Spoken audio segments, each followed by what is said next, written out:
Detetive Conan é uma das maiores franquias do Japão nos últimos 30 anos. Em popularidade, contando com mais de 250 milhões de cópias vendidas do mangá e dezenas de filmes que se destacam nas bilheterias domésticas, em relevância, sendo a referência para animes de mistério e um dos ícones infantis do país, mas principalmente em quantidade. São mais de 1.200 episódios e quase 1.200 capítulos lançados desde a década de 90, com uma longevidade tão absurda que o coloca ao lado de outras obras enormes como One Piece e Gogo 13. Naturalmente a franquia passou por altos e baixos em qualidade. Resumindo, a história é protagonizada por Shinichi Kudo, um detetive colegial que às vezes ajudava a polícia a resolver alguns casos, até que em uma determinada investigação foi emboscado e atacado por membros de um grupo conhecido como Organização Negra, que tentaram matá-lo usando uma droga, mas acabaram, ao invés disso, encolhendo seu corpo para o tamanho de uma criança. Por agora estar envolvido com um grupo perigoso desconhecido, Shinichi Kudo decidiu viver com a identidade nova de Conan Edogawa, sendo adotado por sua amiga de infância Ran e seu pai que trabalha como detetive Kogoro Mori, enquanto mantém o segredo de sua verdadeira identidade de todos menos do professor Agasa, que ajuda o protagonista com os gadgets necessários para resolver os casos. Ou seja, a princípio, a obra estabelece um caso maior a ser resolvido, o conflito com a organização responsável por ter deixado Shinichi nessa situação, mas a sua estrutura é diferente do que se esperaria de histórias menores. Concorrentemente a esse plot, existem os casos menores a serem resolvidos pelos personagens principais em uma estrutura majoritariamente episódica. É nesse contexto que surge uma diferença essencial que eu preciso fazer para entender bem a magnitude de Detetive Conan. Existem os casos menores, que normalmente consistem em 1 ou 2 episódios de tempo normal, episódios isolados mas especiais com 48 minutos, ou até com tamanho de longa-metragens para enredos mais relevantes, e os casos que se transformam em enredos mais próximos de um arco que são formados por mais episódios e são diretamente relacionados ao plot com a Organização Negra. Porém, não se encaixam exatamente como arcos, pois esses são maiores e englobam mais acontecimentos. O primeiro arco da história é do Conan, coberto em 175 capítulos. Depois temos o arco da Sherry, que é outra personagem relevante que dura por volta de 66 capítulos. Outros são até maiores, como o atual do Rum, iniciado no capítulo 899 e ainda vigente. O arco do Bourbon, que durou 266 capítulos.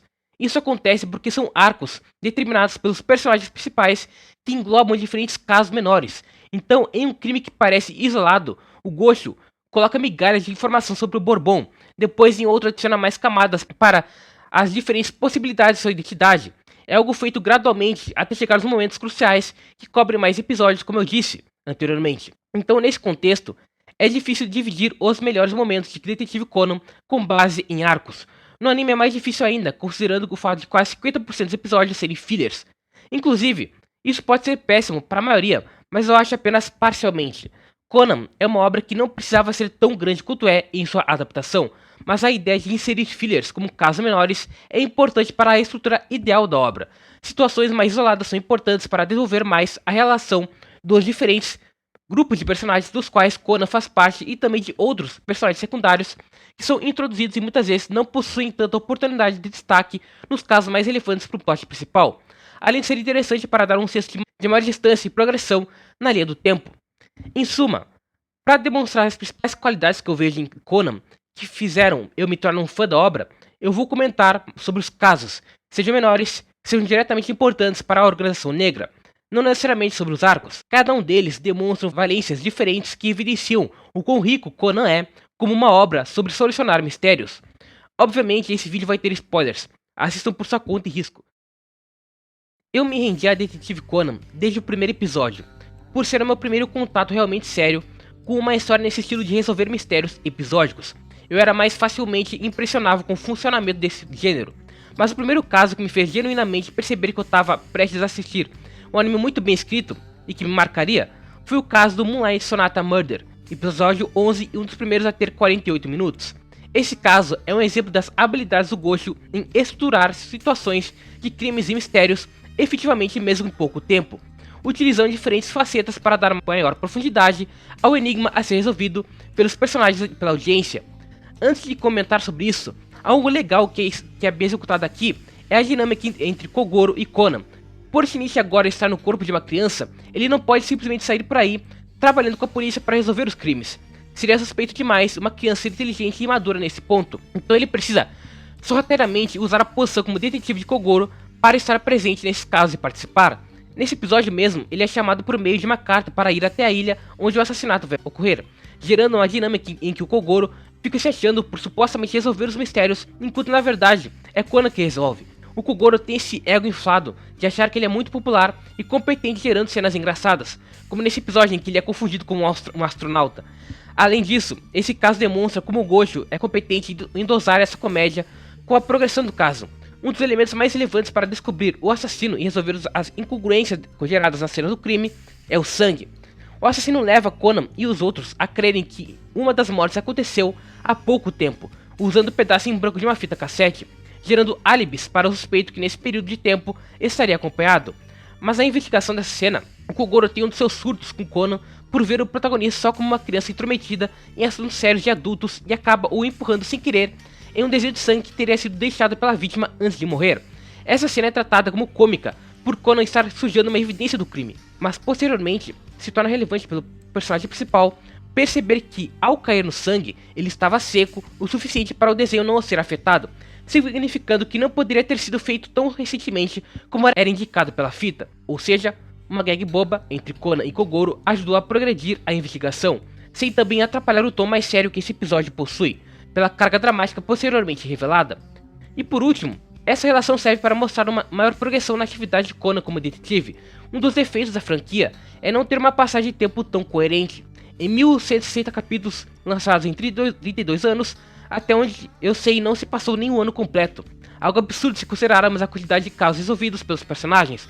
Então por essa deficiência, a maneira de mostrar uma maior progressão e mudança é com detalhes como Konan cada vez dependendo menos da figura do Kogoro para participar das investigações. Ele começa a ser levado mais a sério pelos adultos por demonstrar seu valor ao ponto de trabalhar sozinho com o FBI sem sua presença. Bom, ainda assim a maior qualidade desse caso são as facetas estabelecidas por Gojo. A primeira delas é o momento de eleições por qual ele está passando. Shimizu como representante dos pescadores, o atual prefeito Kuroya, com popularidade decadente, e Kawashima, o homem mais rico da ilha, além do fato de Kameyama, o prefeito anterior, ter morrido 2 anos antes. A segunda faceta é a maldição do piano falada pelos moradores. Kogoro foi contratado para investigar por Keiji Aso, um homem que se matou há 10 anos atrás incendiando sua casa junto à sua família enquanto tocava um piano, que posteriormente foi parar num centro comunitário no qual o antigo prefeito também morreu tocando. A terceira faceta é a sonata ao luar de Beethoven, a música tocada por ambos os personagens no momento de suas mortes, uma música que originalmente refletia a tristeza do autor por sua surdez estar piorando combinada à paixão por uma de suas alunas, então possui esse tom dramático, triste e reflexivo que combina perfeitamente com o mistério de assassinato. Ou seja, em um mesmo caso, o autor estabelece diferentes cenários para compor os mistérios. Será que realmente existe uma maldição envolvendo esse piano? Será que essa maldição tem relação com a música? Será que o motivo para os assassinatos que vamos presenciar são para vencer as eleições? Dúvidas são inseridas naturalmente apenas mostrando detalhes simples daquele local.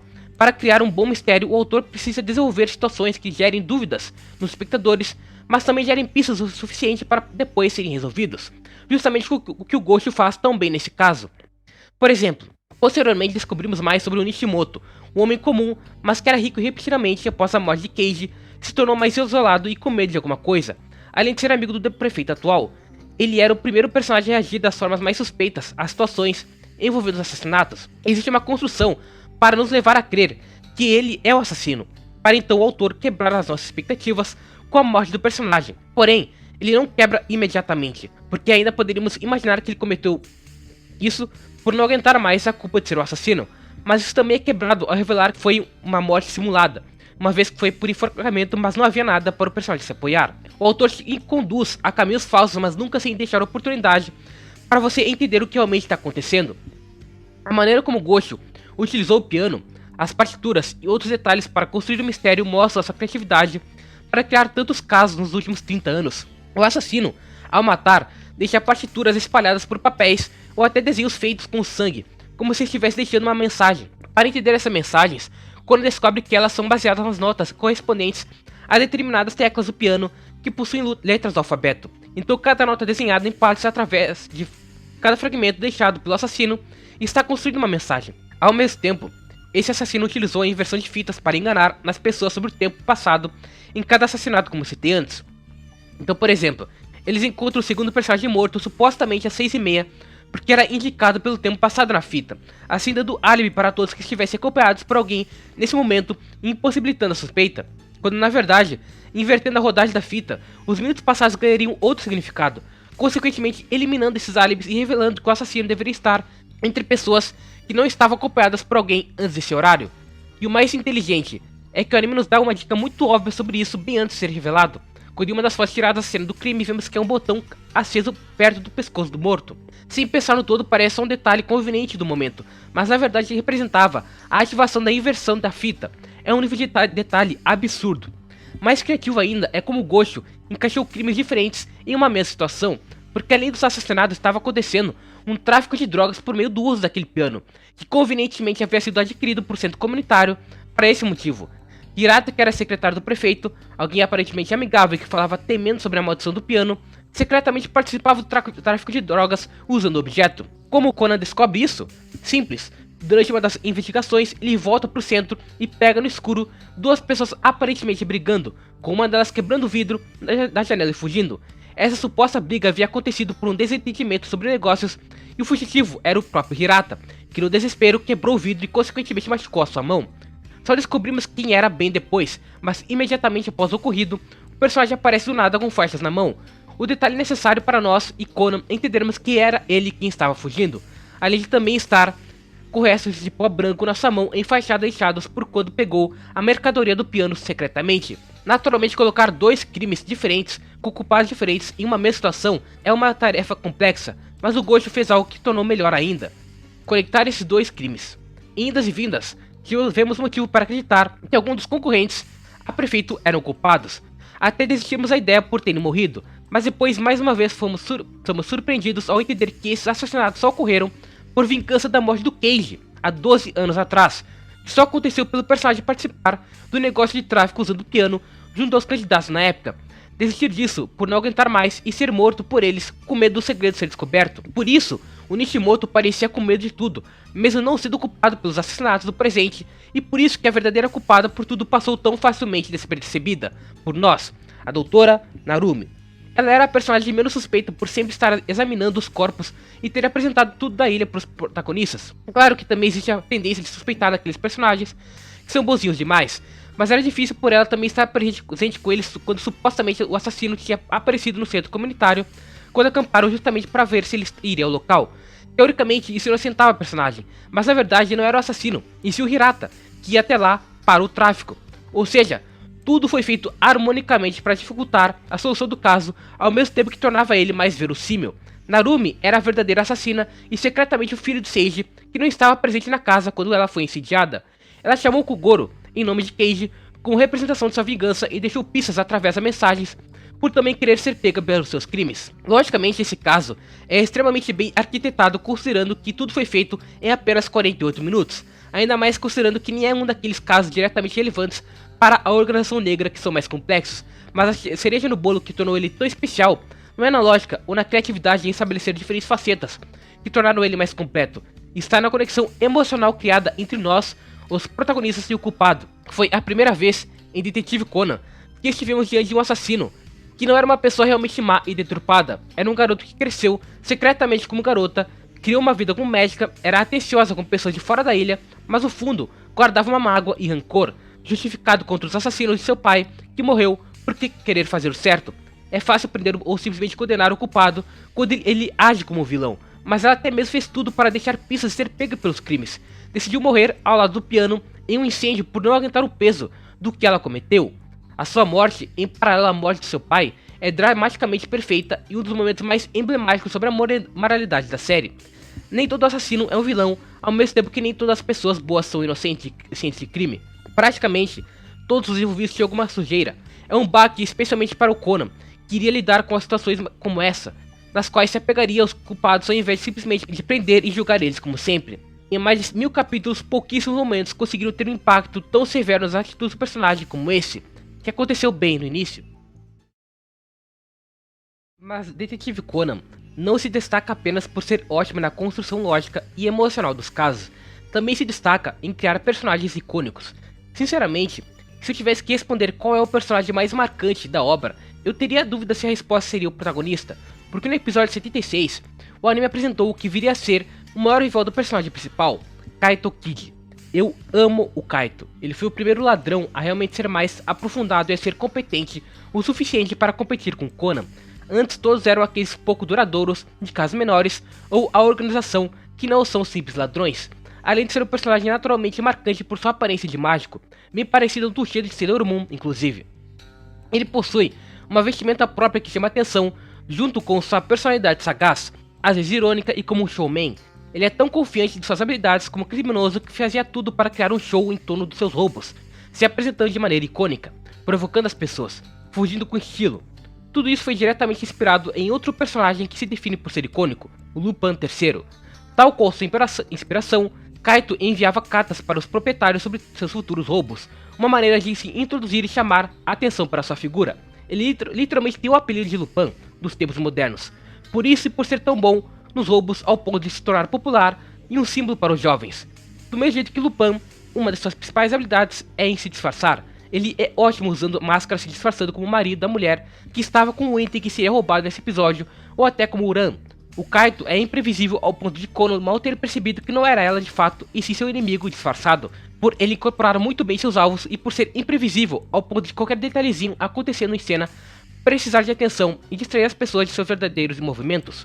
Porém, existe uma diferença entre Kaito e Lupin, que é a complexidade da execução de seus crimes. Naturalmente, por Detetive Conan ser mais complexo em seus casos que Lupin. Um exemplo simples disso é como o personagem principal descobre o local onde o personagem vai aparecer e o encontra pela primeira vez. Kaito escreveu uma carta dizendo que queria roubar a Pérola Negra, Black Star em inglês. Conan utilizou seu relógio para entender sobre onde ele poderia aparecer, usando a lógica de apontar o ponteiro das horas em direção ao Sol. Considerar que o Japão está no hemisfério norte para descobrir que o Sul está na metade entre as 12 horas e o Sol. Descobrindo que o prédio onde Kaito estaria era da BSTV, por representar a separação dos dois escrita na carta, como se a separação fosse entre um satélite e o Sol, representada pela Lua em um eclipse, para descobrir a hora que ele apareceria, justamente quando a BSTV estaria fora do ar, sendo o BS representado por Black Star. Ou seja, todos os elementos usados pelo personagem principal para encontrar Kaito estavam na carta deixada por ele. É uma evolução das cartas simples de Lupin se introduzindo para os roubos. Isso é só uma parte desse episódio, porque depois, sabendo que ele queria a Pérola Negra, a dona organiza o jogo no meio de uma festa, dando a cada convidado uma pérola falsa para tentar enganar Kaito e basicamente chamá-lo para o roubo também. Nesse contexto, ninguém sabe qual é a pérola real e diferentes acontecimentos atrapalham a nossa noção sobre qual é a situação dela e de Kaito. No meio do evento, aparece o Kazumi Sanada, um mágico de verdade passando por Kaito contratado pela organizadora, mas aí fica a dúvida se realmente é alguém fingindo ser o Kaito ou o próprio fingindo ser ele mesmo. De tão bom que ele é se disfarçando e também pelas mágicas que o personagem executa e acabam distraindo a multidão e nós mesmos de pensarmos sobre esse enigma. Kaito, na sua segunda carta, agora sobre esse roubo, entregou uma pista sobre a pérola ao escrever que iria atrás da verdadeira, já dando a entender que ele sabia que, por exemplo, a pérola evidenciada no local anterior onde supostamente estava não era real, pelo detalhe que diferencia a verdadeira das falsas, a opacidade. O quão opaca a pérola estava era o que determinava se era a real ou não. Era necessário apenas prestar atenção nesse detalhe, mas ainda assim eram centenas de pessoas no local. A saída para isso era pensar no óbvio, que para nós e para Conan foi ocultado pelos diferentes acontecimentos na festa para distrair. A dona da festa é uma pessoa com ego suficiente para desafiar o Kaito e para teoricamente andar com a pérola por aí para ser mostrada. Então por que acreditaríamos que ela realmente arriscou deixar essa pérola cara com outra pessoa senão ela? O Kaito ainda fala sobre um dos significados da pérola ser lua, e o nome da mulher também ter esse significado. Essa parte já é mais complicada para entender, por envolver brincadeiras com kanji, que o Gojo faz muito. O meu ponto agora não era nem mostrar o quão complexo era o mistério a ser resolvido, mas como o Kaito foi habilidoso para distrair os personagens principais dos caminhos mais óbvios. Outro exemplo disso foi o sumiço da Ram, como eu citei antes. O Conan ficou tão distraído em descobrir qual era a lógica por trás do jogo da pérola, do truque de mágica do mágico, contratado de desconfiar que qualquer um poderia ser Kaito, que nem percebeu o sumiço da Ram até a reta final do episódio. Outro elemento legal envolvendo Kaito que vimos mais na festa é a presença do Nakamori, um investigador dedicado a tentar prender o Kaito. Ele nem faz tanta coisa no episódio, mas eu quis mencionar por ser mais uma inspiração bem clara nos Zenigata de Lupin. ambos possuem o mesmo papel e são tratados de um jeito mais cômico por não conseguirem capturar o personagem. Por último, além de Kaito ser uma adição ótima para criar essa dinâmica de rivalidade com o personagem principal e ter uma execução competente nesse caso, ele é uma adição ótima para os temas que carrega junto ao Conan. Como ele mesmo fala, o Conan, agindo como um detetive que busca resolver os mistérios, age semelhante a um crítico, enquanto o Kaito, que se anuncia e pensa nas formas mais criativas de conseguir executar seus roubos, age como um artista. O Gosho cria esse simples mas interessante paralelo entre críticos e artistas com ambos, que é eficiente para em pouco tempo de episódio e de introdução do novo personagem, mostrar a diferença entre eles. O Conan é alguém mais pragmático e esse pragmatismo às vezes também é o que pode limitar ele de entender os passos de Kaito, que é mais livre nesse sentido. Kaito Kid é um tipo de personagem muito à parte no mundo de Conan. Ele é um dos principais mesmo não estando envolvido diretamente no plot principal e não se encaixa no padrão de seriedade pragmática mais presente nos mocinhos e vilões da história. Por isso é uma criação tão divertida e o episódio 76 ainda é uma das suas melhores participações até hoje. Os casos anteriores se encaixavam como especiais com duração maior, mas o caso que eu quero comentar agora é o único vídeo com minutagem normal. Ele não é exatamente dos mais complexos, mas se destaca por motivos diferentes, que fazem parte das maiores qualidades que Conan infelizmente perdeu um pouco nos últimos anos. O caso do roubo de 1 bilhão de ienes da Organização Negra começa como se fosse mais um roubo comum que o Conan teria que investigar ao presenciar os ladrões fugindo com o dinheiro. Ele até persegue eles usando seu skate e essa cena em específico é boa. Normalmente a gente vê o personagem usando gadgets mais complexos, como alteradores de voz ou disfarces completos. Então ver ele usando esses itens mais simples que remetem de fato a uma criança como skate ou sua bola são bons para manterem essa característica infantil contrastante com seu papel na história. Conforme a história avança, esse skate começa a ser menos usado, apesar de ser recorrente ainda. Mas o que realmente chama a atenção nesse episódio é a presença da Organização Negra. Eles não possuíam nenhuma relação com os ladrões, mas usaram eles e o roubo para tentar incriminar a Masami Hirota, uma personagem relevante para o plot da Organização Negra. Até esse momento da história, ainda eram raras as aparições do grupo. O máximo que havíamos presenciado de relevante tinha sido no primeiro episódio, no curto momento de encontro com o Shinichi. Então esse episódio foi um marco significativo para estabelecer melhor eles como perigos reais para os personagens. Enquanto futuramente as suas aparições e confrontos com os personagens principais cresceram em tamanho e se tornaram épicas no sentido de serem perseguições e tiroteios, nesse caso, existe o diferencial deles agirem realmente como uma organização que se mantém nas sombras, até quase como agiotas matando ladrões inocentes, entre aspas, enquanto ninguém via na noite escura. Inicialmente Conan possuía um certo tom de horror bem presente e muito disso era devido à presença do grupo. Nós e os personagens sabíamos tão pouco sobre eles que não era possível imaginar o que eles poderiam fazer e quando poderiam, aumentando o medo em torno de vilões que não agiam de forma complexa. As mortes causadas por eles nesse episódio são simples, mas feitas de forma inteligente. O que marca todo mundo que assiste esse caso é como ele escala de um simples roubo que o Conan ia resolver para um pequeno plot com a Organização Negra que leva a uma das cenas mais emblemáticas e relevantes para o peso das ações dos personagens da obra. Masami Hirota era um pseudônimo para Akemi Miyano, uma antiga membro da Organização Negra que era irmã de Sherry, uma das principais personagens da obra. Na época, essa personagem nem tinha sido introduzida ainda, só descobrimos o papel dela com a organização e com a droga usada em Conan depois. A presença de sua irmã tão cedo, sendo que apenas viria a ser mais relevante posteriormente, é um exemplo de como Conan conseguia começar a conectar tão bem os personagens em diferentes situações para dar uma sensação maior de movimento daquele mundo. Ela não apareceu apenas para servir como elemento dramático para outra personagem, e para outros contextos depois revelados. Ela teve uma história própria muito antes e essencial para impactar Conan. Digo isso porque essa obra sofre do mesmo defeito que One Piece, a falta de consequências graves para os personagens principais, em especial do lado dos heróis. O Conan conseguiu vários aliados ao longo dos 1000 capítulos e nenhum deles morreu definitivamente. Ele acumulou tantos aliados que a esse ponto da história parecem ter mais poder para vencer do que a própria Organização Negra. Isso é um problema não só por diminuir um pouco a força dos vilões, mas também por diminuir o impacto deles.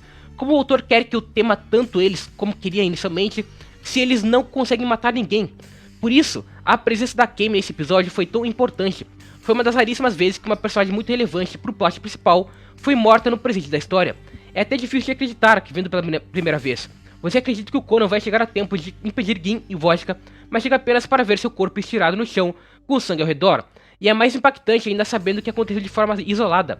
A morte dela não fez parte como consequência de uma grande operação em um conflito entre os dois lados. Pouca gente sabe como e quando ela morreu. Tudo aconteceu nas sombras. Tem uma curiosidade importante sobre esse episódio.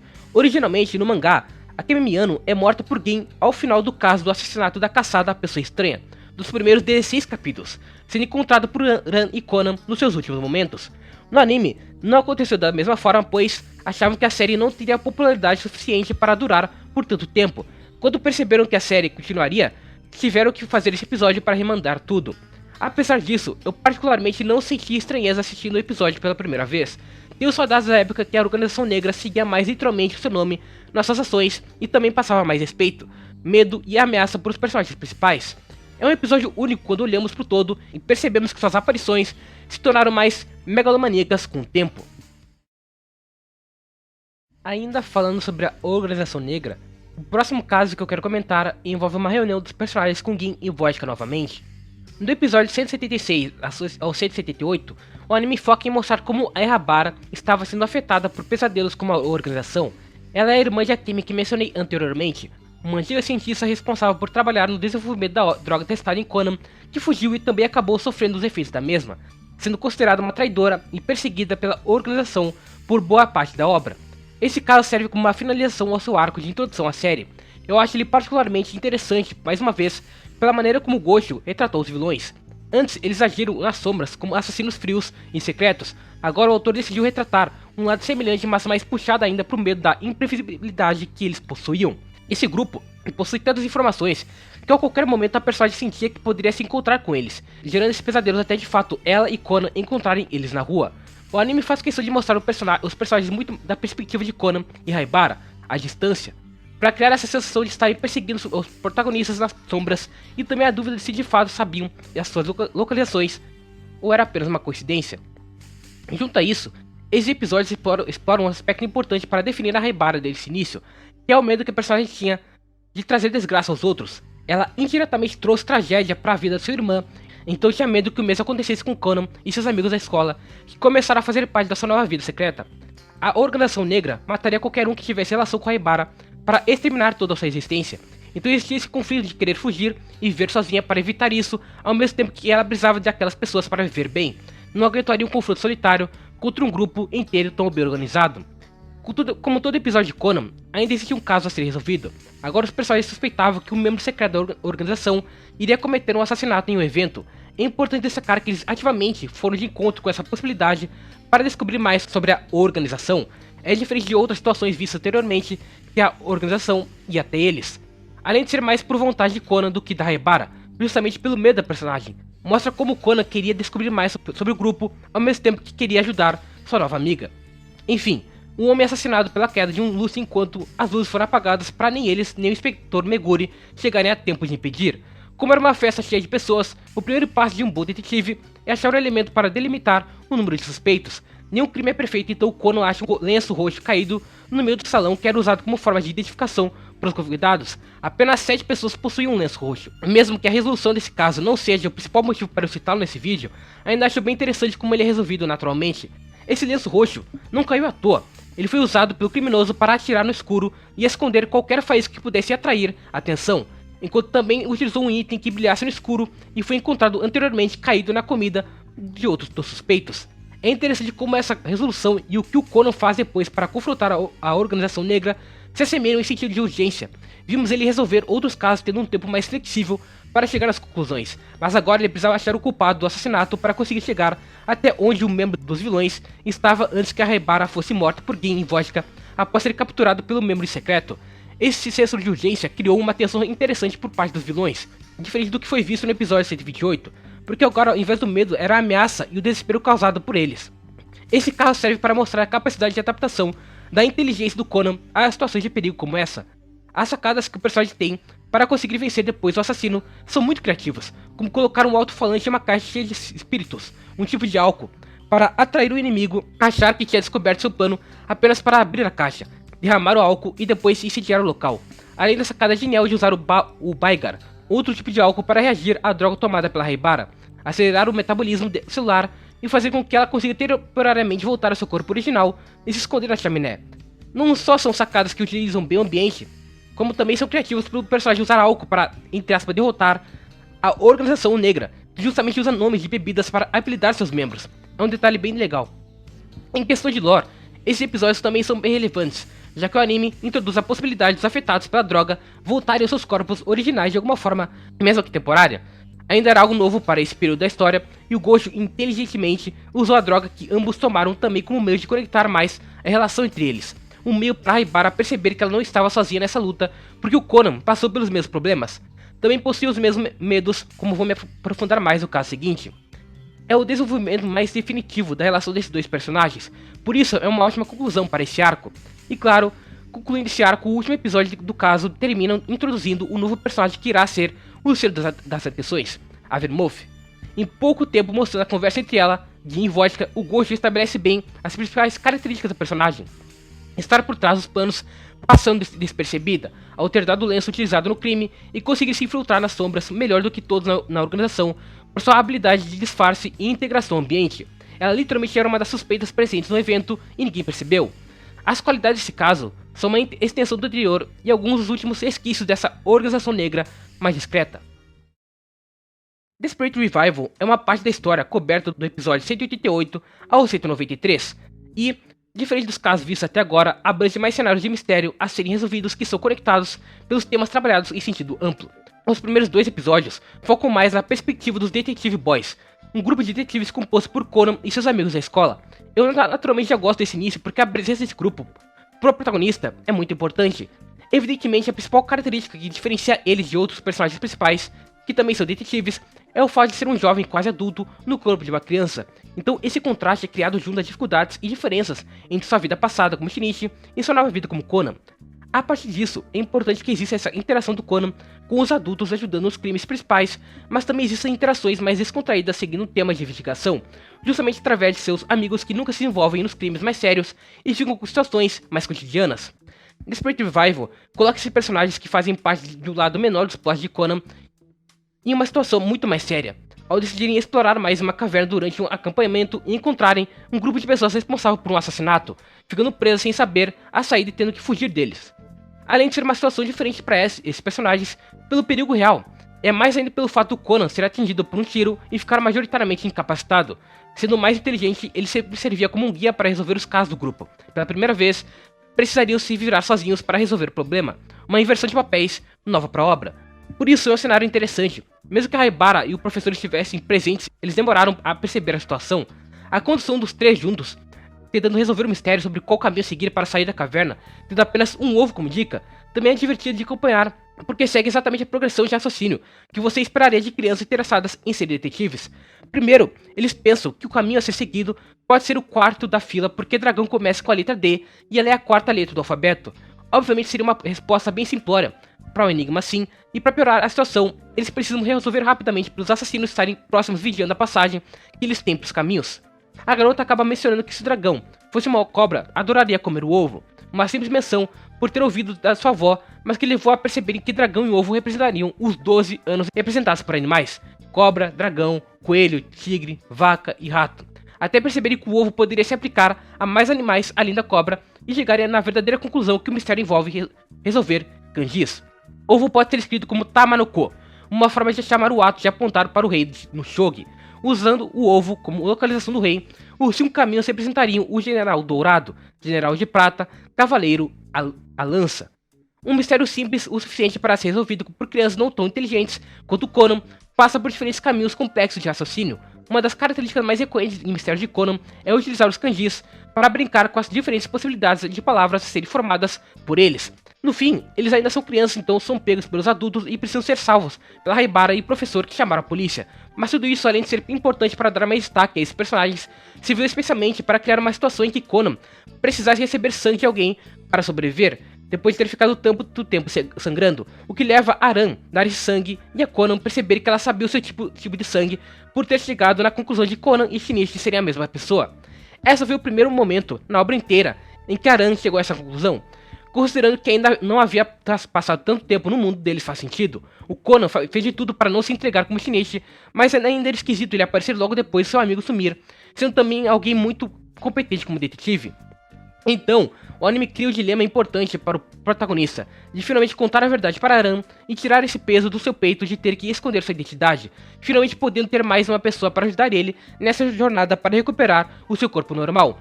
ou continuar escondendo a verdade da Ran para não colocar a personagem em perigo de ser perseguida pela organização negra também, já que ela não poderia deixar de ajudar Shinichi sabendo de tudo o que aconteceu. É um conflito entre emocional e racional do personagem feito para testar o quão longe ele está disposto a ir nesse conflito. É interessante como a Haibara acaba agindo como uma voz de ação com o Conan nesse ponto. Depois de vermos como Conan ajudou ela a ter um apoio emocional no caso anteriormente citado, agora esse papel é invertido e ela precisava ajudar o personagem principal sendo mais racional. Enfim, outro cenário, introduzido inicialmente nos primeiros episódios, foi uma peça de teatro que iria acontecer na escola de Ran, em que ela interpretaria a princesa junto com seu professor como cavaleiro. Além do Shinichi ficar com ciúmes, ele acaba usando essa oportunidade para, junto com o Reiji, organizar um plano para convencer a Ran de que Shinichi e Conan eram pessoas diferentes.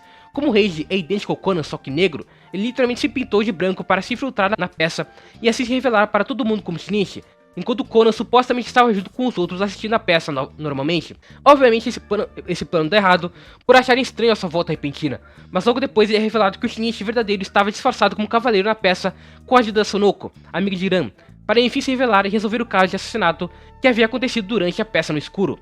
Existem diferentes camadas que tornam a situação interessante. Primeiro, a participação do Reiji tentando resolver a merda que o Conan tinha feito com sua identidade. Nesse primeiro terço do anime, ele era bem mais participativo como um apoio ao protagonista, quase tão inteligente quanto.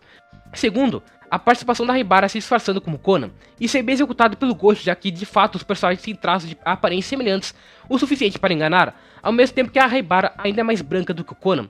Então, para uma pessoa atenta aos detalhes, daria para sacar esse plano antes de ser revelado. Terceiro, o cenário de peça de teatro. Apesar da Ran só descobrir depois que o Shinichi estava como cavaleiro, colocar eles como pau nesse momento era um indicativo dessa conexão romântica que eles possuíam e seria bem mais desenvolvida depois, já que surpreendentemente um dos maiores focos desse mangá é o romance. E por último, o simples fato de ver o Shinichi resolvendo um caso com sua verdadeira identidade. Era a primeira vez que vimos isso desde o primeiro episódio. É um bom fanservice e faz sentido dentro da progressão que vimos antes. O Conan conseguiu descobrir propriedades que reagiam com a droga que eles tomaram para temporariamente voltar seus corpos ao normal. Então faz sentido a Haibara, que era uma cientista, conseguir desenvolver um antídoto temporário depois. É legal como o conhecimento dele sobre isso evolui naturalmente através de casos que nem possuem conexão. Eu poderia tentar explicar qual é a resolução desse caso, mas sinceramente me deu um pouco de dor de cabeça quando vi pela primeira vez, já que envolve muita reação química entre água, gelo, cianeto, de potássio e coca. Resumidamente, tinham 4 amigos ex-alunos da escola dos protagonistas que sempre se reencontravam para assistir essa peça anual, mas dessa vez um deles foi morto por uma das personagens por vingança após a vítima ser um médico e propositalmente ter dado a medicação errada a um paciente que, se continuasse vivo, provaria que uma teoria desenvolvida por ele estaria errada. Então é mais um caso de assassinato feito por uma pessoa que não é exatamente má e como uma vítima que não era uma das melhores. Mas o mais interessante é realmente ver como o Shinichi é mais solto quando está no seu corpo normal e como ele percebeu que a assassina havia colocado o veneno nos 2 copos que pegou para si para entregar ao seu amigo, evitando suspeita dos outros, já que ele havia bebido sem nada acontecer consigo mesma, mas com o detalhe do veneno ter sido inserido no gelo da bebida literalmente, antes de derreter no líquido, porque o seu amigo tinha o costume de morder o gelo na boca, assim tendo contato com o veneno, enquanto ela apenas precisou fingir que havia mordido o gelo. Tudo bem, mas o que me importa nesse caso é mais como ele é um meio termo do conflito principal de Conan nesse momento, sobre revelar ou não a verdade para Ran. Ao conseguir voltar ao seu corpo, mesmo que por pouco tempo, ele estava decidido a contar a verdade para ela, a convidando para um jantar em um restaurante, até que justamente nesse instante acontece mais um caso a ser resolvido, agora do assassinato do dono de uma empresa de jogos que tinha organizado uma festa naquele local. O assassino era a namorada da filha da vítima e o matou enquanto ela estava no elevador enquanto beijava sua filha, tendo o álibi dela para assegurar sua inocência. Mas foi um caso relativamente simples de resolver. Shinichi percebeu que o assassino havia usado o beijo no escuro para que sua namorada não pudesse ver o ocorrido, enquanto com a outra mão usava uma pistola com um silenciador coberto por um nylon que não deixaria os rastros da pólvora em seu corpo e não faria barulho. O que entregou o personagem foi conseguir identificar o brinco que sua namorada comprou antes de se encontrar com ele. Ele só conseguiria com as luzes ligadas, justamente a luz do elevador quando ele abriu para matar seu pai, enquanto a moça estava de olhos fechados. O que importa para o Conan nesse momento é que, por ter que resolver esse caso, ele não conseguiu continuar seu jantar com Ran e seu tempo contido chegou ao fim. Então, mais uma vez, o Shinichi teria que se separar da personagem sem ela entender o porquê, gerando uma das cenas mais marcantes do relacionamento entre os dois, em que o Shinichi, já na forma de Conan, entregou a mensagem para Ran que um dia ele voltaria, mas falando em primeira pessoa, porque o personagem estava tão frágil emocionalmente no momento que não conseguia pensar nisso. Desperate Revival serve para concluir o principal peso que o protagonista carrega, de esconder sua identidade das pessoas mais próximas para não as envolver no pior, semelhante ao que a Haibara também teve que fazer, além de desenvolver mais o romance entre os protagonistas. A Dual Mystery on a Full Moon Night é um caso que se passa apenas no episódio 345, mas o primeiro episódio a ter uma duração de um filme, 1 hora e 56 minutos. Não só foi um especial para finalizar o arco da Vermouth, o mais importante da série até então, mas também foi por ser lançado na época do Halloween. Isso por si só já é um motivo para eu destacar ele entre meus casos favoritos. É muito raro ver animes explorando mais o Halloween, por ser um feriado mais presente na cultura ocidental, especialmente nos Estados Unidos. Então quando acontece é sempre diferente nesse exemplo, mas ainda por ser tão importante para a série. Acho que é o melhor especial de Halloween que o anime já teve. O Halloween não é só um pano de fundo para o assassinato acontecer, ele é diretamente relevante para resolver o caso, por se passar numa festa fantasia que Kogoro e Sonoko são convidados e que seria usada para escolher atores ao próximo The Voyage of Captain Ghost, um filme com temática de monstros. Então isso, além de dar mais vida própria ao cenário criado para aqueles personagens, dava mais dificuldade para resolver o futuro assassinato que aconteceria, uma vez que a maioria das pessoas, além de estarem fantasiadas de monstros parecidos, também estariam atuando. Ao mesmo tempo, outro aspecto inserido nesse cenário era a presença da organização negra, já que o Vodka estava presente disfarçado como um monstro. A participação dele não é diretamente relevante para o todo, mas a organização acaba fazendo parte do outro cenário trabalhado enquanto essa mesma festa acontece. Então existiam diferentes perspectivas presentes nesse episódio especial que mostravam a complexidade que ele teria. Enquanto Kogoro e Sonoko estão na festa e são jogados no assassinato a ser resolvido, o anime às vezes trocava para a visão de uma pessoa desconhecida, observando fotos tiradas de Conan e seus amigos em cenários diferentes, como o caso citado antes em que Shinichi reapareceu para resolver. Isso foi propositalmente feito pela direção para dar o contexto ao outro cenário focado na Haibara, que havia sido deixado em casa por Conan e pelo professor para não se envolver no conflito com Vermouth, que era quem tinha enviado o convite da festa para Conan, que não participou, mas também para propositalmente confundir quem está assistindo.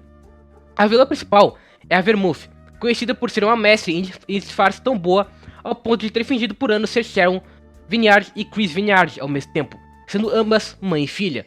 Sabendo disso, qualquer mulher que pudesse minimamente remeter a personagem era suspeita para quem estava assistindo. Então colocar essas rápidas cenas enquanto a festa acontecia era como um falso alerta da chance da personagem estar presente. Uma das pessoas que estava no grupo de Kogoro e Sonoko no joguinho organizado era uma mulher fantasiada de Medusa, com voz extremamente similar à da Vermouth. Então você era levado a crer que ela poderia estar lá infiltrada para fazer alguma coisa, ao mesmo tempo que no cenário da Haibara, ela havia sido chamada pelo professor Araide para uma consulta repentina, mas mais repentinamente ainda, antes dele chegar a Joji, professora de inglês, chegou para buscar ela, mais uma mulher suspeita de poder ser a Vermouth pela estranheza de sua chegada. Existiam várias possibilidades para essa personagem se esconder, que levaram a alguns plot twists mais bem pensados que eu vi em qualquer mídia no geral. No vídeo sobre o Jitsu, eu comentei rapidamente sobre o meu desgosto de cenas pautadas em ficarem enfiando reviravolta em cima de reviravolta para parecer inteligente, mas esse especial é uma exceção, tudo se encaixa muito bem. Antes de continuar me aprofundando no papel da Vermouth no arco, um assassinato acontece na festa, justamente do organizador e também produtor do filme. Se aproveitando do contexto de festa fantasia, o Ghost cria uma situação de idas e vindas sobre quem é o suspeito. A vítima foi morta e o assassino teria deixado uma carta do demônio em seu corpo. Carta essa que apenas algumas pessoas tinham. A única pessoa que não estava com sua carta no momento que encontraram no corpo era o rapaz vestido de múmia. Então para Kogoro, só ele poderia ser o culpado. Porém, quem disse que o assassino não poderia ter trocado de roupa com a múmia original sem que ela soubesse? Foi exatamente isso que aconteceu. Enquanto ela estava no banheiro e foi sedada, o assassino colocou a máscara de lobisomem na múmia enquanto continuou com a sua. Então a múmia original saiu do toalete como lobisomem e ficou agindo estranha, enquanto existia outro lobisomem ao mesmo tempo, tudo para incriminar outra pessoa. O mais interessante desse caso são os mínimos detalhes que foram deixados para quem quisesse resolver antes do Shinichi, que apareceu na festa inclusive de um jeito bem foda. É sempre legal quando ele aparece. Primeiro, os espelhos quebrados no banheiro. Quando Kogoro foi até ele e viu um Frankenstein frente a esses espelhos quebrados, ele não entendeu direito porque ninguém tinha reagido estranho a esses espelhos quebrados. Isso era simplesmente por todo mundo ali estar atuando, levando a crer que esses espelhos quebrados faziam parte do cenário, quando na verdade eram obra das ações do lobisomem, que descuidadamente, ao quebrar os espelhos para a múmia, não perceber o que havia sido feito com ela, não percebeu que pedaços de vidros foram jogados no chão. Então ele pisou nesses vidros e sangrou um pouquinho, sangue esse deixado no local do corpo da vítima. O falso lobisomem, no caso a múmia, também agia estranho, uivando do nada e não respondendo ninguém direito, justamente porque isso havia sido programado pelo lobisomem original. E o mais interessante, para provar a inocência da múmia, usaram um jogo criado pelo organizador, que envolvia também descobrir quem era o único humano na festa. A dica para isso estava no local da sua morte, quando todos estavam se dirigindo para ver uma galinha. A galinha era dica por, na verdade, ser um galo. Galo em inglês é cock, e ele foi a origem da palavra cocktail, a bebida também conhecida como silver bullet, que o humano escondido em determinado momento da festa pediria no bar como indicativo da sua identidade, algo que a múmia fez, mas justamente vestida como lobisomem ainda, agravando mais a confusão.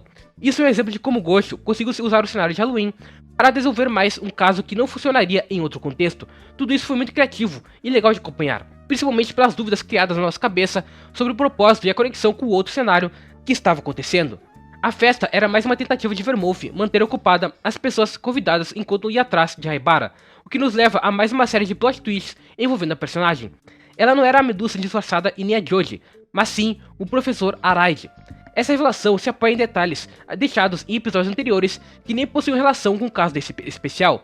A Vermouth se passou pelo professor após acreditar que ele havia morrido, quando na verdade apenas havia sido protegido pelo FBI, prevendo que a Vermouth se aproveitaria da sua identidade, então se disfarçando como ele. Tivemos cenas com duplo significado, como quando ele protegeu Conan em determinado episódio.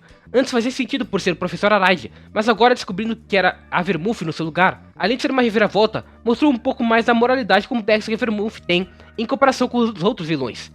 Joji descobriu isso investigando o caso da morte do pai do Araide, que aconteceu no 170 e 171, muito tempo atrás, mas voltando a ser relevante para expor que a Vermouth não tinha todas as informações corretas sobre como a morte aconteceu, além da própria também revelar nesse momento que Vermouth se passou por mãe e filha, enganando inclusive a mãe do Conan. Ou seja, além da sua identidade como Vermouth, a personagem assumiu a identidade de Araide, Sharon, Chris, e se contarmos as suspeitas falsas de antes, poderia ter sido a Medusa ou Joji também. Por isso, a Vermouth é uma das personagens mais criativas da organização. Além de não ser puramente maligna, a sua habilidade de disfarce foi utilizada da maneira mais perigosa possível. Além da conexão entre os dois cenários através da Vermouth, outra conexão criada foi na presença de Shinichi. O Shinichi da festa era, mais uma vez, o rei disfarçado, porque durante todo esse tempo que pensávamos estar vendo ele resolver o caso, o original estava disfarçado como Haibara no carro com Joji, para enganar Vermouth e conseguir cercá-la, junto a também a revelação de Medusa ser a mãe de Conan, disfarçada e responsável por toda a maquiagem e fantasia junto ao professor Agassa. Eu amo esse tweet por dois motivos. Primeiro, por enganar completamente quem está assistindo com coisas que já vimos antes, rei de disfarçando de Shinichi, mas agora efetivamente Haibara e Conan trocando de identidades, mas agora sendo Conan quem fingiu ser Haibara. Muito desse especial é um callback ao que eu falei antes. Segundo, pelo método utilizado para Conan esconder sua identidade ser paralelo ao que o próprio lobisomem usou para o assassinato, de trocar sua identidade e enganar todo mundo. O grande tema que é coberto os cenários desse especial é a manipulação de identidade. O lobisomem, a Vermouth e o Conan fazem isso. É o que conecta esses personagens de diferentes contextos e justifica mais ainda a ideia de brilhante de se passar no Halloween. E como se já não fosse o bastante, depois do Conan se revelar, a gente descobre que a Ram estava escondida no porta-malas sem ninguém saber, após descobrir que a Haibara corria perigo. Não só é legal ver a Aran sendo mais independente e ativa, como também é legal ver o motivo para estar ali. A Haibara sempre viu na Aran a sua irmã morta, pela aparência e pela personalidade. Então ver a Aran realmente tentando agir como uma irmã mais velha, protetora, é muito bonito. Além de ter um callback a outro momento que ela teve com Shinichi no passado, sobre ninguém precisar de uma razão lógica para salvar alguém. Depois, a gente ainda descobre que o suposto colega da Vermouth, pronto para atirar, era o Shui Shakai disfarçado, um dos principais agentes do FBI. Também é legal como dava para imaginar algo assim antes da revelação, pelo cara errar todos os tiros que tentou acertar na Ran. Depois dessa sequência de revelações de identidades diferentes sendo manipuladas, ainda teve a chave de ouro no final de Conan vs Vermouth. O Conan fingiu estar desacordado e ser capturado pela Vermouth, enquanto na verdade instalou um microfone e transmissor no seu corpo, para forçar a Vermouth a entregar informações sobre seu chefe. A revelação desse plano, do Conan, é só muito foda, eu nem consigo explicar muito bem, mas é incrível ver o quão bem preparado o protagonista era de um jeito coerente e que você esperaria dele logicamente. Mesmo assim, ele nem vence totalmente a vilã, porque ambos ficam desacordados e no fim, ela acorda primeiro e destrói o transmissor. Mas o Conan foi tão bem que a Vermouth decidiu não a matar ali. Essa conclusão, além de dar muito mérito ao Conan por ter organizado a maior parte disso tudo, mostra a complexidade na moral da Vermouth, que age como uma agente cruel e insensível quando quer, mas também tem uma certa independência em relação aos objetivos da organização, salvando o Conan nesse momento e no anterior do ônibus. Ela serve mais como uma agente do caos que fica no meio termo entre os heróis e vilões. uma personagem conhecida por assumir diferentes identidades que não possui uma identidade moral bem definida no seu lado da história. Combina perfeitamente. Clash of Red and Black, no episódio 491 ao 504. Eu reclamei um pouco sobre a organização negra perder aquele traço de terror do início do anime, mas não significa que eu não ame como eles são utilizados de forma mais megalomaníaca nos episódios futuros. Clash of Red and Black é uma amálgama de várias qualidades que vimos até então, no sentido de utilizar bem diferentes facetas para desenvolver seu todo, ter reviravoltas complexas, mas agora isso é elevado a um nível diferente. Não é mais Conan e seus amigos próximos contra a organização negra. Nesse ponto da história, ele vai trabalhar junto com o FBI para resolver o mistério sobre Rena Mizunashi.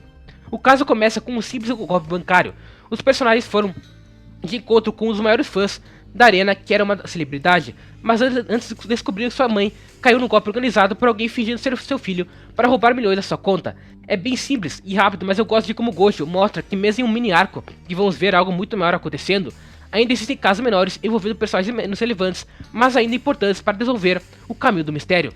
Nesse caso, para pesquisar sobre a possibilidade dessa Rena Mizunashi ser irmã de Eisuke. Para o fã, elas são iguais, mas Eisuke se recusa a acreditar que sua irmã sumida por tanto tempo era essa celebridade pela diferença dos tipos de sangue. Ele passou por uma cirurgia na qual sua irmã transferiu sangue para ajudar, mas o personagem era do tipo O, então apenas pessoas com o mesmo tipo poderiam doar, enquanto Rena possuía sangue do tipo AB, visto no momento que transferiu sangue para ajudar uma pessoa ferida na TV. O plot sobre esse sangue é construído gradualmente como o Gosho é especialista. Depois disso, eles vão até a antiga casa de Eisuke, onde ainda moram os empregados e pessoas relacionadas e descobrem que aconteceu um assassinato há pouco tempo no local, além de outros que acontecem após eles chegarem no lugar.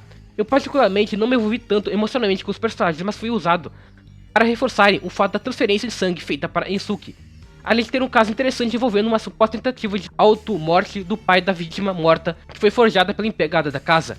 Depois desse momento mais isolado para mostrar um pouco mais a vida do Eisuke antes, temos a suspeita confirmada de que além do FBI e da organização negra estarem envolvidos para ficarem com a Rena, que estava internado em um hospital, a CIA de certa forma estava envolvida com o caso pela personagem ser uma membro do grupo originalmente filtrada na organização negra. Hidemi Rondou Rena Mizunashi se infiltrou com o codinome Kir junto ao seu pai, que acabou se matando para esconder a identidade da filha. A sua primeira aparição na história foi disfarçada como um repórter interagindo com o Gogoro há muitos episódios atrás, mas o mais interessante no seu passado é a explicação sobre o sangue. Fomos levados a acreditar por informações dadas de personagens próximos a Eisuke pelo próprio, que ambos possuíam o tipo O, enquanto Rena o tipo AB, enquanto na verdade a explicação era mais complexa. Eisuke contraiu leucemia, e para ser salvo sua irmã doou sua medula óssea, resultando na mudança do tipo sanguíneo do personagem de O para AB. Ele não sabia sobre isso e depois, mais uma vez, recebeu o sangue da personagem por um acidente, mas agora eles realmente tinham o mesmo sangue, nesse caso, o tipo AB. O Gosho te leva a acreditar que Rena e a irmã não eram a mesma pessoa, porque isso que falava isso. Pessoas que viram com ele confirmavam sua versão da história. Apenas aquele fã achava ambas idênticas. O autor construiu bem essas dúvidas que, inclusive, combinam bem com o papel que a Rena assume na história, como uma agente com diferentes identidades, dependendo da sua relação. Era a Rena Mizunashi para sua identidade pública, Hidemi para sua família e Kir para a organização. Um dos temas deste arco, que é presente nos principais personagens, é justamente esconder identidades, tanto que também descobrimos que Shuichi Akai do FBI originalmente também fazia parte da organização negra como agente infiltrado, utilizando seu namoro com Akemi, irmã de Haibara, para descobrir mais sobre seu grupo. Mesmo de fato se apaixonando por ela, no fim ele foi descoberto após seu plano para matar Gin não dar certo e precisou sumir, terminando com Akemi para protegê-la da retaliação. Eu gosto muito especificamente de como Gosho conectou mais uma vez a Akemi com outro elemento da história. Ela começou simplesmente como uma membra que tentou sair da organização e morreu tentando. Depois descobrimos sua relação com Haibara e agora com Shuichi, servindo para mostrar o quão grande também era a influência do grupo de vilões nos personagens mais importantes que conhecemos. Como plano da FBI, eles propositalmente deixam a Rena ser levada pela organização para proteger a personagem e continuar no pé deles. Nesse meio tempo acontece mais um caso isolado em que o Conan é forçado a resolver envolvendo o assassinato do presidente de uma companhia. Só quero comentar sobre ele porque é engraçado como o caso é resolvido. Agora, ao invés de girar em torno de brincar com kanjis, o autor brincou com a pronúncia do inglês. Todos ali teoricamente falavam inglês o suficiente para entender a frase "sit down please", menos o japonês que estava fingindo ser estrangeiro e era a única possibilidade de culpado por não entender a mensagem deixada em um papel pelo presidente que estava em inglês. Achando que era algo falando sobre sua identidade, o Meguri fala "Shiran please" para os outros porque é assim que um japonês entenderia a frase. É engraçado. Bom, o que realmente se destaca nesse mini arco e o conecta com o outro que vai ser comentado a seguir é a sua conclusão. Rena é forçada a se encontrar com Shuichi para matá-lo, a mando da organização para provar sua lealdade e manter sua identidade secreta. Depois do que seu pai fez para manter essa identidade, todo mundo assistindo imaginaria que ela realmente não se importaria tanto em matar alguém para continuar o plano. Então, de fato, ela atira na cabeça de Shuichi e o mata em um lugar isolado, queimando seu carro junto ao corpo. Essa foi a primeira vez em muito tempo que tivemos uma consequência grave dos protagonistas contra a organização negra. Esse arco pode não ter os elogios que eu fiz a outros aspectos do grupo anteriormente, mas foi ótimo em mostrar o lado manipulador da organização, tão forte nesse ponto que conseguiu influenciar agentes da CIA, FBI e pessoas que nem pareciam ter relação com isso, como esse que indiretamente fez parte por conta de sua irmã. A rede de conexões que eles possuem é grande a ponto de você desconfiar de qualquer pessoa naquele mundo. Shuichi Akai era o principal personagem do FBI e era colocado como o melhor dos agentes. Finalmente tínhamos descoberto mais sobre seu passado para podermos sentir mais empatia pelo personagem. Então sua morte é um grande choque e determinante para o rumo do anime. Tudo que os personagens tinham feito era em vão, seu agente tão importante tinha morrido. E claro que o Ghost decidiu confirmar sua morte justamente através de um teste para ver se o sangue do corpo no carro correspondia ao sangue do Shuichi, terminando esse arco do sangue. Percebo como os diferentes grupos de personagens desse arco são harmônicos em temas e além disso, o arco é harmônico no concreto mesmo. O sangue foi utilizado por conflito do Eisuke, que é um personagem menor, pro Shuichi no final, para desenvolver mais a dupla identidade da Rena. O que torna esse arco tão bom é isso. Além de tudo ser coeso e maior em relação à quantidade de personagens de diferentes contextos envolvidos, tem consequências sérias pro anime depois de muito tempo. No entanto, esse arco e esse final só são tão bons pelo que veio a seguir. Scarlet Return, mini arco do episódio 789 ao 783. Estamos em outro período da história, agora no ato do Bourbon, um membro misterioso da organização, com diferentes codinomes descobertos pelo Conan até então. Tudo começa com a tentativa de assassinato de uma professora amiga da Joji, que nos leva ao cenário escolar onde Conan e Bourbon tentam resolver esse caso, já que Bourbon estava como guarda-costas da vítima. Para descobrir o assassino, o Bourbon utiliza a folha de resposta encontrada na bolsa da professora. É comentado sobre não ser comum os professores levarem as folhas de resposta para casa e isso é explicado pelo ataque ter acontecido antes do lugar onde ela foi encontrada caída. Nessa folha de resposta existem dois métodos de correção, o inglês e o japonês, que usam símbolos de jeitos diferentes para representar certo e errado. E isso é que entrega o assassino, que atacou a professora e para esconder o sangue acabou utilizando ele na folha jogada na mesa para fingir que era caneta vermelha. O que importa não é exatamente esse caso, tanto que ele é bem rápido pro padrão até. O que importa é o que levou os personagens a estarem nessa situação. Nesse ponto da história, não sabíamos qual era o lado de Bourbon, porque ele estava na organização, mas não fazia exatamente parte deles, era de um outro grupo. Então descobrimos que foi ele que organizou essa situação, usando o celular da professora para mandar um e-mail a Joji, colocarem eles no mesmo lugar e depois usar outro alarme falso para atrair Joji e Conan até o hospital onde a vítima estava e com a ajuda da Vermouth enganar o Kamel, outro membro da FBI, a entregar um pouco das informações sobre o caso anterior, especialmente como o membro infiltrado da organização negra no hospital que os personagens principais encontraram havia morrido, com uma bala na cabeça. Scarlet Truth começa parecendo mais um caso que faz parte do foco em Bourbon e seu papel contra os vilões, mas se demonstra ser uma continuação do que vimos há 200 episódios atrás.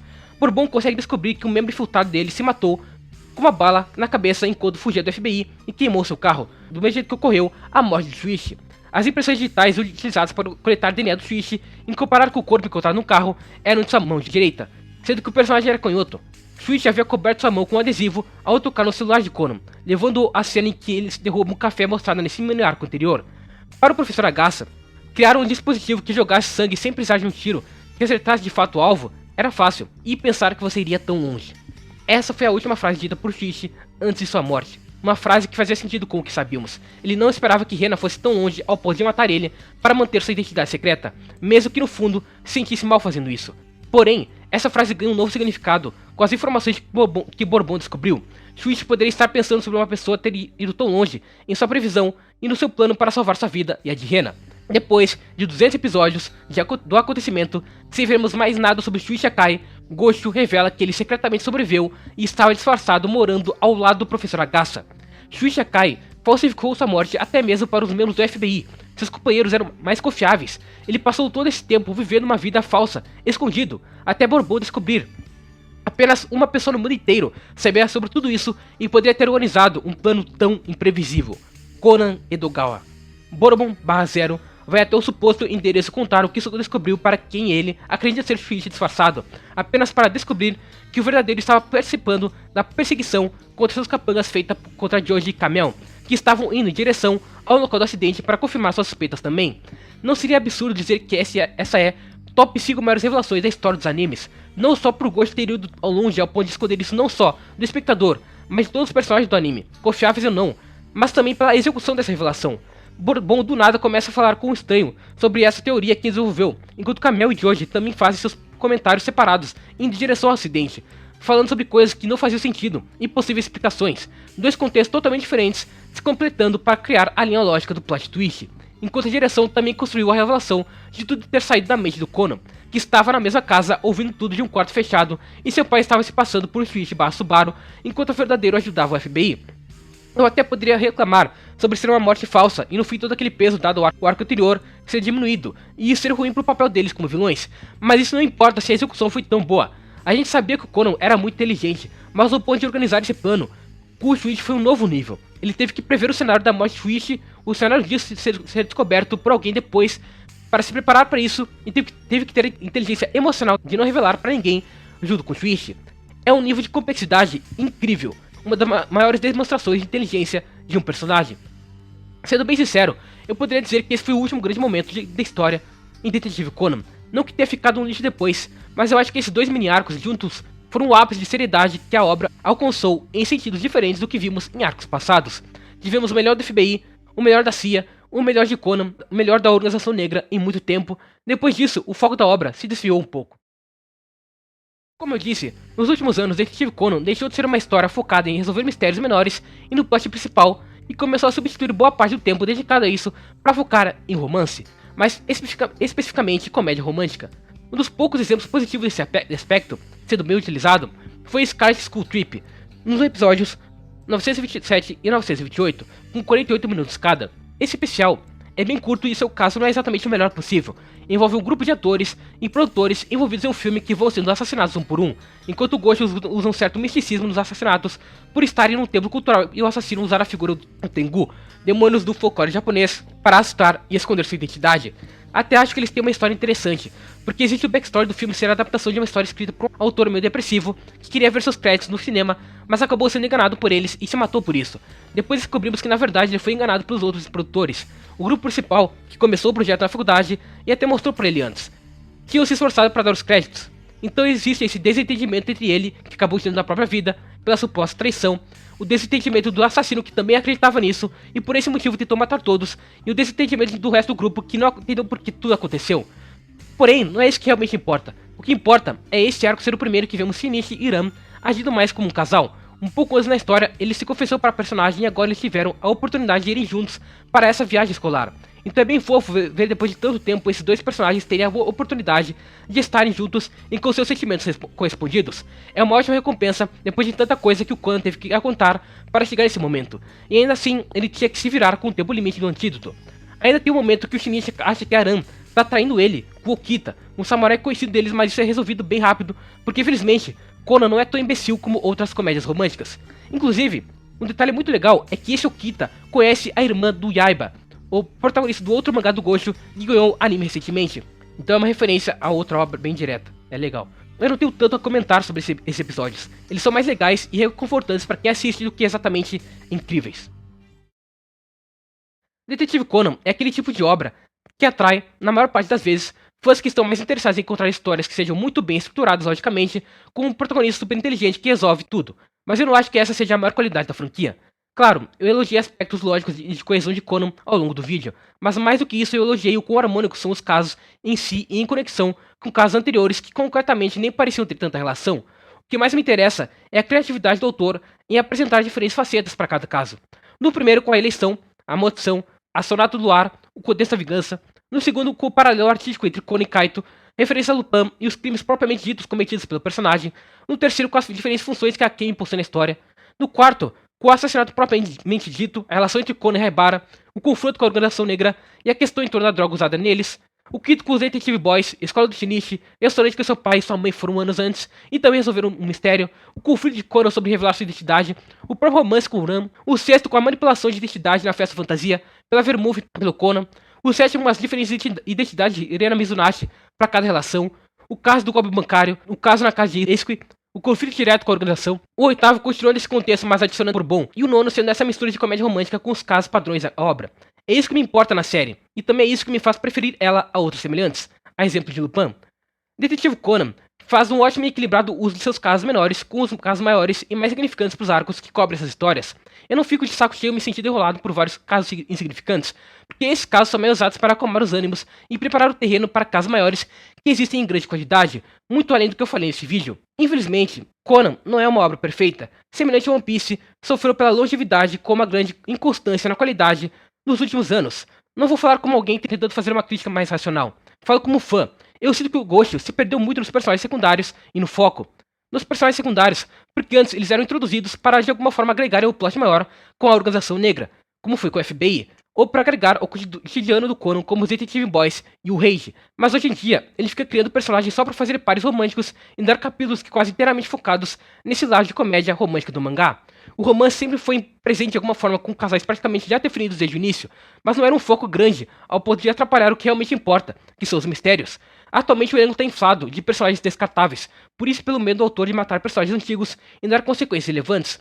Outro defeito que eu mencionei rapidamente antes é uma história com quase 1.200 capítulos contra uma organização forte, ao ponto de até agora não ter terminado de resolver com Urun, que ainda é o segundo mais relevante, não é nem o chefe, como que eles não mataram nenhum personagem relevante, ainda fora Kemi, fora a enrolação que se tornou o plot com a organização negra diretamente. Até hoje não sabemos se o Gin tem motivações maiores para ser esse vilão que ele é, mesmo sendo o personagem apresentado desde o primeiro episódio. Não sabemos nem o paradeiro real do chefe da organização. Ainda estou lidando com Urun, que também demorou muito para ser revelado. A história que realmente importa e ainda precisa ser resolvida demora para progredir. Vários dos personagens principais já foram bem desenvolvidos, como o Conan, que eu apontei nesse vídeo alguns pontos bem trabalhados. A única coisa que eu espero do Gosho é terminar o que deu início a tudo, mas a esse ponto, eu acho que o mangá pode durar mais uma década no mínimo. Bom, Detetive Conan é uma das minhas franquias favoritas por quase tudo que eu falei nesse vídeo. Não se assustem tanto com a quantidade de episódios e assistam. Apesar de tudo, vale muito a pena.